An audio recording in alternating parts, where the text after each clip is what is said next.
eu sou a Ângela, artista, diretora de arte do jogo Sunny Trails. Também trabalho como diretora de arte em outros projetos. E eu tô aqui hoje pra falar um pouco mais sobre a criação de jogos. Quero falar um pouco mais sobre todas as profissões dentro de criação de jogos. Dando uma ideia geral, assim, já, vou falar sobre os artistas, sobre programadores, sobre os efeitos visuais, quem que faz e tudo mais. Algumas dicas sobre elas também, pra vocês entenderem um pouco mais desse mundo de desenvolvimento de jogos. Então, eu sou a Ângela e tô aqui hoje pra ajudar vocês. Já comento que vai ser... Eu vou usar como base pra essa parte principal falar sobre o Sunny Trails, que é o projeto que eu tenho mais me dedicado ultimamente, assim. É o meu joguinho do coração. É um coisa RPG de turnos, feito de 3 deusas japonesas que vêm pro Brasil pra uma festa, e ao chegarem aqui, elas encontram todo mundo petrificado, e elas partem nessa aventura de salvar todo mundo. Então começa aqui falando um pouco mais pra vocês sobre essas áreas.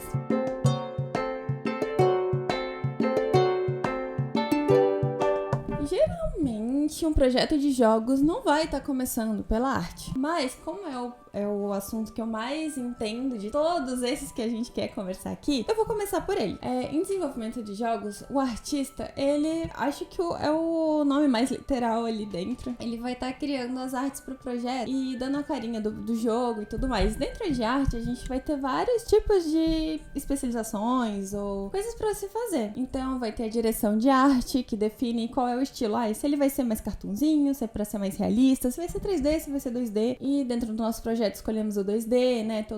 Também tem o pixel art, que é muito famoso dentro dos jogos, principalmente aqui no Brasil. Eu acho que é muito comum ir pro lado do pixel art também. E eu acabei escolhendo pro Sunny Trails um desenho à mão ali, né? A gente, então, define o estilo de arte, a paleta de cores. E é isso que o artista vai estar fazendo ali dentro do projeto. Vai estar fazendo os rascunhos. No meu caso, como artista, eu também defino a direção de arte das interfaces. Muitas vezes isso também se divide dentro de uma empresa. Uma pessoa que faz só o design, né? Faz logo, que faz toda a identidade visual do projeto. E a pessoa que faz a direção de arte daí dos assets, dos personagens, dos tilesets, dos concepts, dessa coisa toda, assim, que você vai estar vendo ali do jogo, né? Tem esses dois lados. Eu, particularmente, escolho fazer os dois, no meu caso. Tanto por ser uma empresa indie, a gente diminui a quantidade de pessoas, enxuga a quantidade de pessoas, mas tem empresas que daí fazem de forma bem diferente. Outra coisa, assim, dentro de arte, que eu acho que é bem interessante o pessoal saber, que tem várias áreas que você pode escolher dentro de arte. Você não precisa ser generalista. Você pode ser generalista se você for pra uma área de ser mais independente. Se você escolhe ser independente como artista, você pode estar fazendo, então, estudar muito bem os fundamentos pra você estar transitando ali entre os estilos, entre o estilo cartoon, o estilo mais realista, como eu falei, o estilo de mais renderizado, o estilo mais flat, o estilo mais carinha de livro, algo nesse sentido, assim. Então, sempre vai poder estar transitando entre muitos estilos. Num jogo mais indie, se você vai focar nessa indústria indie. No meu caso, eu sempre trabalhei em outras empresas, e eu ainda trabalho em outra empresa, trabalho na Plot Interactive, que inclusive é parceira do Sunny Trails. Eu faço o Sunny Trails por conta. Então eu pego muito a experiência de ter trabalhado em outras empresas pra trazer pro meu universozinho ali. Aí, dentro disso, de estar escolhendo pra que área, você pode ir pra um Double A, por exemplo, que não vai ser ainda aquele jogo mais complexo, cheio de gente, com umas equipes gigantescas, né? Tem uma equipe um pouco mais enxuta, mas não tanto quanto o indie e tal, e tem um pouco menos de liberdade também. Aí, dentro ali dessa equipe, você vai ainda ter que saber um pouco mais de assuntos, mas tu consegue normalmente escolher um nicho de estilo de artístico pra prosseguir e tudo mais. No AAA, geralmente você vai ter que ser super, super especialista em alguma coisa. Por exemplo, em fazer splash art, em fazer modelos 3D, em fazer coisas muito específicas, assim, tipo, conceitos de cenário. Eu lembro que, por exemplo, eu tinha uma professora minha que ela dava aula e ela fazia os motores e os carrinhos de um jogo da Blizzard. Então, tipo, ela passava dias e dias fazendo coisas muito específicas de carro, assim, por dias e dias e dias e meses e meses. Enquanto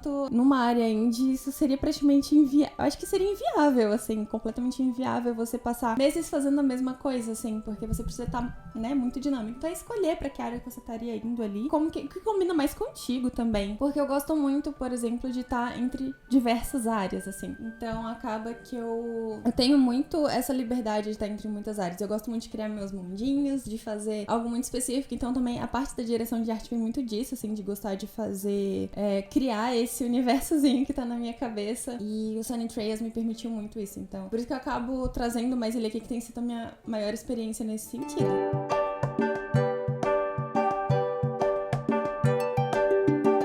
Agora sim, eu vou pra onde tudo começa. A gente começa, geralmente, nos jogos, fazendo um estudo ali com o game designer. O game designer é quem vai definir muita coisa no início, geralmente junto com uma pessoa de interface, usabilidade, pra ir construindo esse jogo. Mas o game designer, explicando bem detalhadamente, ele vai estar fazendo parte a parte do que é o jogo. As mecânicas, como deixar ele divertido, como deixar o jogo divertido, as regras, como que o personagem vai upar, se vai ter skill tree ali pra escolher o poderzinho, pra escolher se o personagem vai pular, se não vai pular, se vai ser qual o estilo de gameplay, se vai ser mais pra um RPG, se vai ser, né? Às vezes já vem com alguma coisa definida, por exemplo, no Sunny Trails a gente já tinha definido que ia ser um RPG de turnos, e o game designer teve que estudar em cima disso, como deixar divertido e alcançar o público que a gente queria. Então ele que deixa divertido tem feito esse estudo pra gente. É bem recente, até então eu também fazia junto com o programador essas decisões, e é bastante difícil porque não é uma área que a gente tenha muita desenvoltura, e a gente dependeu muito de playtests, a gente fez muitos playtests e foi testando com as pessoas, assim, pra entender um pouco melhor o que elas gostavam, o que elas achavam. Isso ajudou muito também na usabilidade, então a gente agora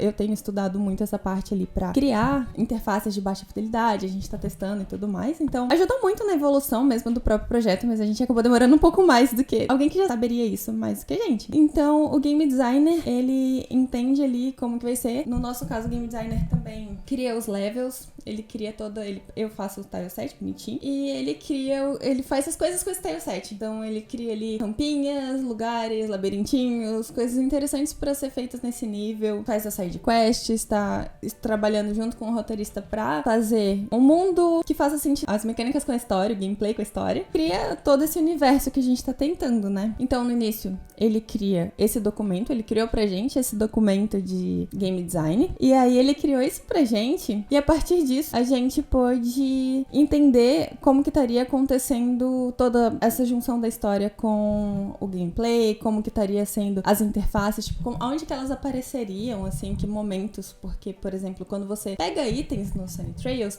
tem que ficar muito claro que, por exemplo, esse item, ele serve pra algum objetivo específico, então a gente se esforçou bastante em conseguir demonstrar isso da melhor forma. E ele que trouxe várias dessas ideias, assim, de como montar o nível pra isso ficar muito claro, de como que a gente devia estar demonstrando dentro ali da cena. Ele ajudou em toda essa criação.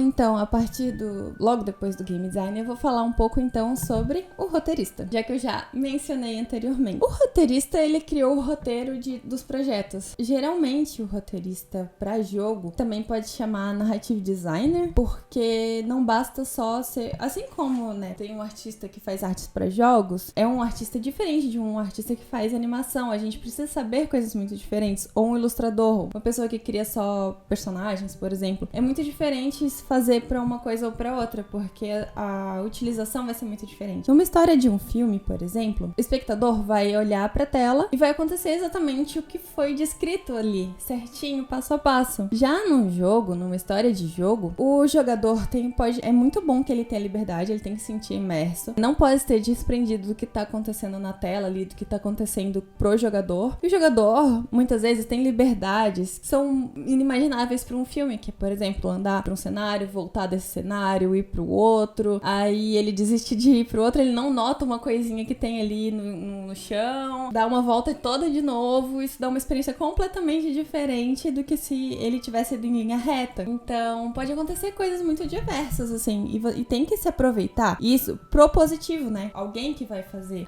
o roteiro de um jogo, ele vai ter que ver isso de uma forma positiva, ele não vai poder criar como se fosse um roteiro de filme e a pessoa ficar entediada de não ter visto aquele itemzinho no chão, então ele tem que ter uma ideia do gameplay também. É um trabalho, às vezes, que é muito próximo do game designer, ou às vezes é até o próprio game designer que faz história também, né? Como eu falei, em jogos indies, principalmente, a gente tende a enxugar muito essas áreas também.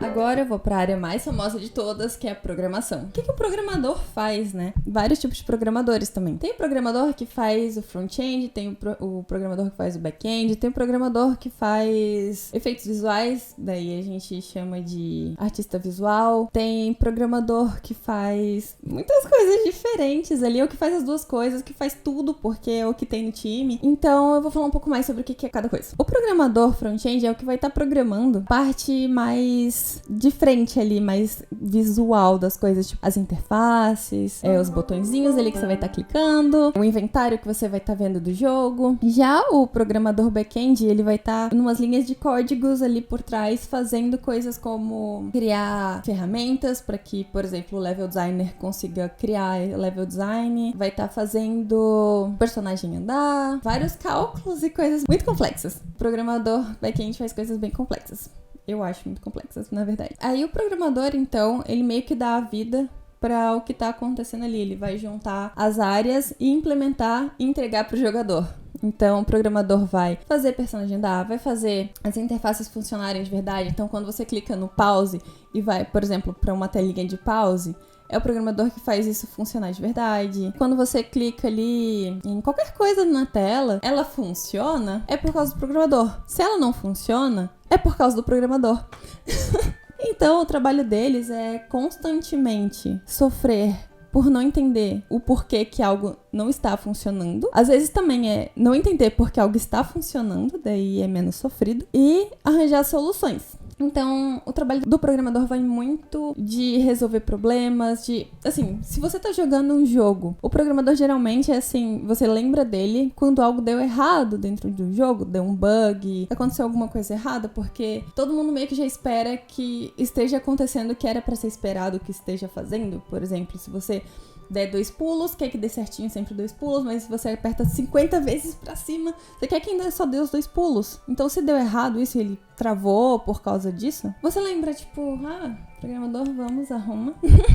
Enquanto, geralmente, um artista, por exemplo, você vai lembrar muito mais ali de... Você vê o tempo inteiro, de, que arte legal, ou, nossa, estranho isso. Então, você já lembra muito mais rápido ali. O programador, você vai lembrar enquanto você tá jogando, quando algo der errado. Mas é a área que as pessoas mais lembram quando se fala de fazer criação, de ser um desenvolvedor de jogos, porque é muito relacionado. Porque, assim, se você só tiver um programador, vai sair um jogo. Bom, eu não sei, mas vai sair um jogo. Se você tiver só um artista, por exemplo, vão sair só concepts, né? No caso, não vai sair um jogo. É meio que a base pra se ter um jogo. Tudo mais é muito importante, mas não é a base, né? Então, o programador acaba ali sendo o mais lembrado na hora de falar sobre desenvolvimento de jogos. E eles são muito importantes, não me entendam mal. É uma parte essencial e muito importante pra criação dos jogos.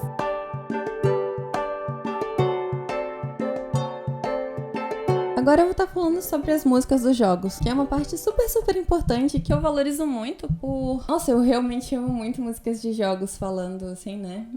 Particularmente, gosto demais. Diversos exemplos passam pela minha cabeça, como aquela música da fase da água do Donkey Kong. Nossa, eu geralmente não gosto de fases da água, mas as do Donkey Kong são tão boas porque dá vontade de ficar ouvindo a música. Já tem muitos outros jogos que vendem as trilhas sonoras, né? É um caso que foi um dos primeiros que eu notei que isso acontecia na minha jornada como jogadora foi as músicas do Undertale. Eu notei que isso era um mercado. Eu gostava muito, por isso que eu acabei notando, na verdade. Eu gostava muito, tinha uma música muito boba, muito engraçada, que era do Temi Village. Eu achava muito engraçado e eu sempre voltava pra ficar colocando. Mas as músicas do Hades, e tem tantas outras, a trilha sonora de Mega Man. Caramba, é muito bom o Mega Man X ali, a série do Mega Man X. Nossa, acho incrível. Os outros Mega Mans também, mas eu gosto muito das Mega Man X, eu joguei muito Mega Man X4, X5, e eu gostava demais da trilha sonora. Então, essa parte da música marca muitos jogos e me vem a nostalgia. Nossa, as músicas do Harvest Moon me dão uma nostalgia tão forte, um sentimento e uma alegria, uma vontade ali de voltar a rever o jogo uns milhões de vezes só por causa da música mesmo. Até as músicas de Stardew Valley são muito boas. Acaba que de Harvest Moon me batem muito mais por causa que eu jogava muito na infância. Nossa, é um sentimento muito bom.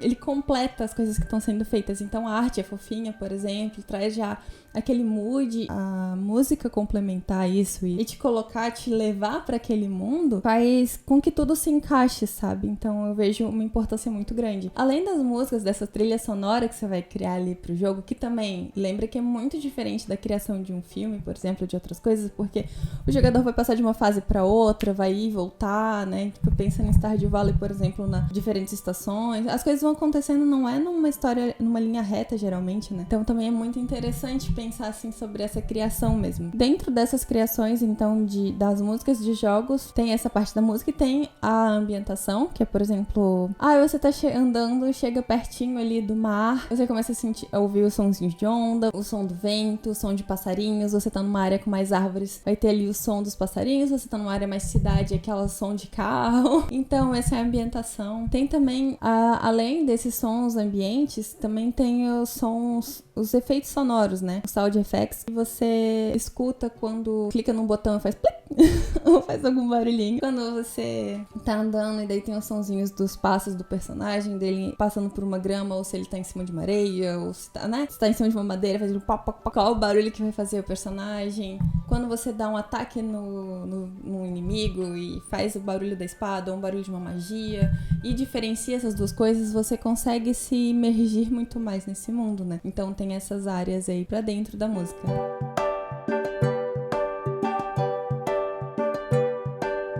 Agora eu vou falar um pouco mais sobre a área de efeitos visuais. A pessoa que faz esses efeitos, ela trabalha... Eu vejo eles muito entre saber programação e saber arte. É saber programação de uma forma voltada para que as coisas fiquem polidas, que tenham um juice. Tô tentando pensar uma palavra melhor. Digamos assim, você tá numa área do jogo. No Sunny Trails, por exemplo, a gente tem uma área que ela tem muita árvore. A gente sentiu falta que nessa área que tivesse muita árvore caíssem partículazinhas de folhinhas caindo do céu. Quem faz essas particulinhas caindo de uma forma bonitinha, na quantidade certa, no tamanho certo? Esse artista visual. Eu faço arte da partícula às vezes, tem vezes que eles já fazem ali na Unity, por exemplo, não tem uma textura, não tem um negócio assim, aí eles fazem na própria Unity, ou às vezes já tem um shader ali específico criado. A gente tem mexido muito na água, a gente tem modificado a movimentação dela, tentado pôr um shader, mexido isso, então é uma junção das coisas que eu faço, passo pra ele e ele deixa bonitinho. No nosso caso, quem faz também essa parte dos efeitos visuais é o game designer.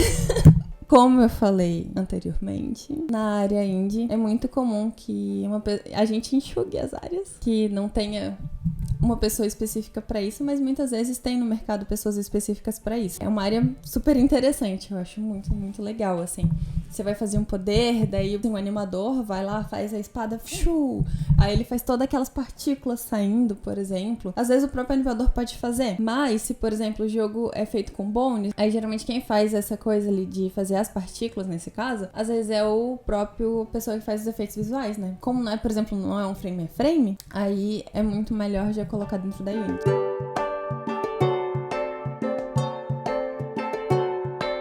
Aí eu já continuo, então, emendo com o animador. As pessoas que fazem animação têm diversos softwares também, diversas possibilidades de estar criando a animação. No Sunny Trails a gente está fazendo com Bones e no Spine, mas tem diversos outros. A pessoa pode fazer frame a frame, que é quadro a quadro, né? A gente começou no Sunny Trails fazendo quadro a quadro, mas quando a gente viu que ia escalar o projeto, a gente não achou viável continuar fazendo frame a frame, considerando que a gente queria trazer para dentro do jogo. Se tornou muito mais fácil a gente trazer pro Spine, colocar Bones. O jogo é 2D, dentro do 2D tem vários softwares pra isso, a gente já fez também uma vez em Blender, pra outro projeto eu já fiz animação em Blender mesmo, 2D. que o Blender geralmente é usado pro 3D, pra quem não sabe. Eu acabei usando pro 2D porque eu já conhecia o Blender, era gratuito, seria muito mais simples pra aquele projeto, era uma utilização menor, em menor escala também. Sinceramente, eu nunca usei num projeto maior pra dizer com segurança quanto é simples escalar um projeto em Blender, mas eu acho que deve ser tranquilo considerando que o Blender é tão otimizado pra ser utilizado dentro de jogo. Aí agora a gente tá utilizando o Spine, que já tem basicamente tudo muito definido, né, pra ser feito ali, tem muita ajuda na internet de como utilizar dentro da Unity, porque o nosso jogo é feito na Unity, no caso. Mas também tem outras possibilidades de animação. Aí o frame a frame você pode fazer num Clip Studio, num Photoshop, no seu software favorito ali de pintura também. Se você tá fazendo pixel art, tem o Azepixel. Eu vou colocar o nome aqui se eu tiver falado errado. Aí você também, no pixel art, daí a possibilidade, normalmente a única possibilidade é o frame a frame, que você vai estar fazendo. O animador, então, cuida de, como o nome literalmente já fala, cuida de todas as animações, assim, geralmente focadas em personagens, animais, NPCs ali do jogo, né, coisas nesse sentido. O animador, geralmente, não cuida de animações como eu tava falando anteriormente, que é de botão, de interfaces, de coisas que você vai estar precisando mexer dentro da Unity. Geralmente o artista visual que faz essas, daí por isso que eu falei que ele tá muito entre as duas coisas, assim. E você precisa saber muitas matérias pra fazer isso, né? Dentro de animação, você geralmente vai pra outro software, né? Como eu tava falando, como o Spine, a ZBrush, o Blender, o ZBrush e muitos outros, assim. O animador vai estar cuidando mais dessa parte, assim, como que o cabelo vai mover, o que vai acontecer ali naquele ataque, vai dar pirueta, não vai dar pirueta, vai dar 2 pulos, como que vai ser a aparência desses 2 pulos, e por aí vai.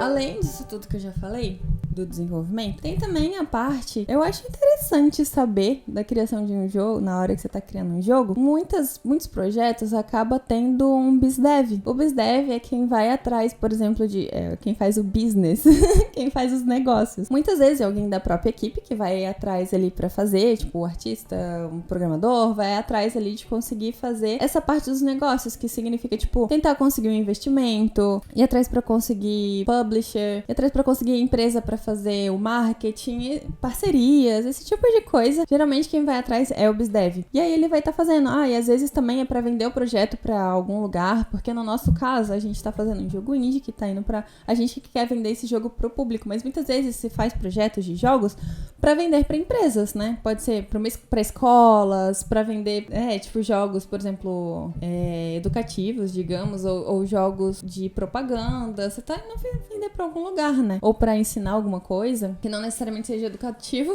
E aí, é interessante, assim, saber que aí quem faz essa parte de vender, assim, pras escolas, vender pra tudo isso é o BizDev. E aí ele geralmente viaja muito, vai nos eventos de jogos, aí participa das rodadas de negócios, lá na Gamescom, por exemplo, né, acontece, foi o que eu mais tive experiência, que eu já participei nessas rodadas de negócios 2 vezes, pra entender como funcionava. Você monta um pitch, manda pras empresas antes, marca essas reuniões, conversa com outras empresas que fazem sentido com o seu negócio. Porque não adianta eu mandar pra...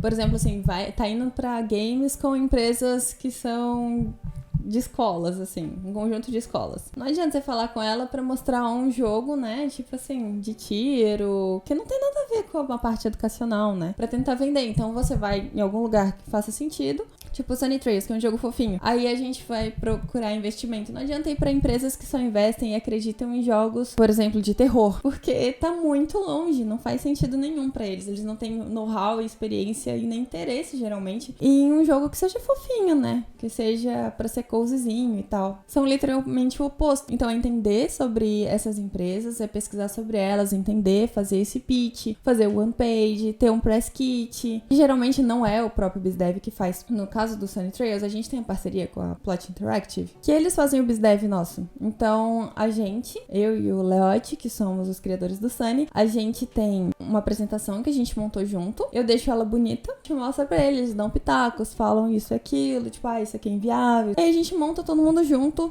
essa apresentação, e geralmente eu que fico fazendo os assetzinhos dela, deixando bonitinho, legal, animaçõezinhas. E aí eles levam pros eventos, então eles participam da Gamescom Latam, esse ano vão participar da Gamescom em Colônia, na Alemanha. Já levei na GDC também, então tem vários locais diferentes que quem faz BizDev vai ficar levando esse jogo. Tem reuniões online também que dá pra ir atrás, vai depender do nicho, do que você tá procurando, assim.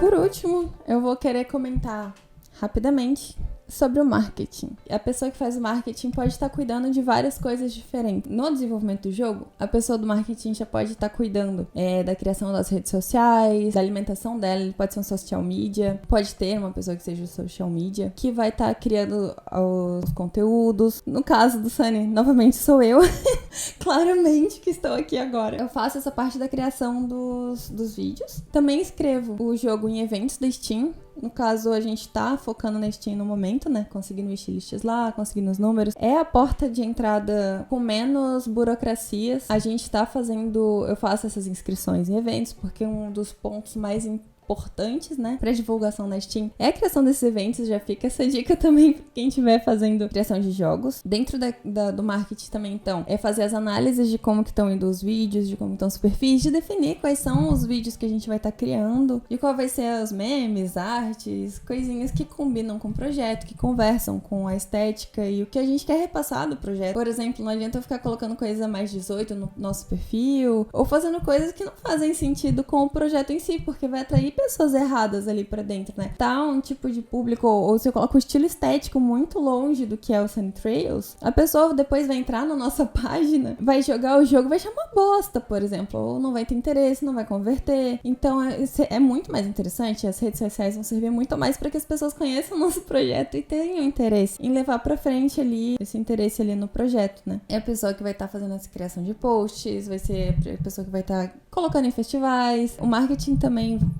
anda muito com levar em eventos, tem evento, tipo, escrever em eventos presenciais também, divulgação para criadores de conteúdo, fazer esse levantamento do que funciona ou não funciona, da comunicação com eles. Dentro dessa comunicação também, tipo, tem muito site. É saber sobre esses sites ali, levar o jogo para esses sites que faz essa divulgação. Dentro desses sites você tem que geralmente pagar alguma coisa, os que eu conheço pelo menos tem que pagar alguma coisa, e aí ele faz essa divulgação. Tem essas várias diversas formas ali de estar levando o projeto para outras pessoas. Bom, é isso que temos para hoje. Eu espero que vocês tenham gostado. Eu convido vocês a conhecerem o nosso projeto Sunny Trails. Ele foi feito com muito carinho, o nosso projeto do coração. Convido vocês a conhecerem. Ele tem uma demo gratuita na Steam. E deem uma olhada, coloquem na wishlist que, nossa, dá um apoio gigantesco mesmo. É um projeto que a gente coloca muito esforço, e qualquer dúvida que vocês tiverem ou mais assuntos que quiserem saber sobre o desenvolvimento, sobre a parte interna mesmo do desenvolvimento, pode mandar pergunta, eu tô aí pra responder também, e posso até criar outros vídeos sobre o desenvolvimento, mais detalhes. A gente já tem outros vídeos também, tem um vídeo que eu falo sobre o começo específico do Sunny, que eu acho que vocês podem se interessar também, que foi com arte, né? Eu que comecei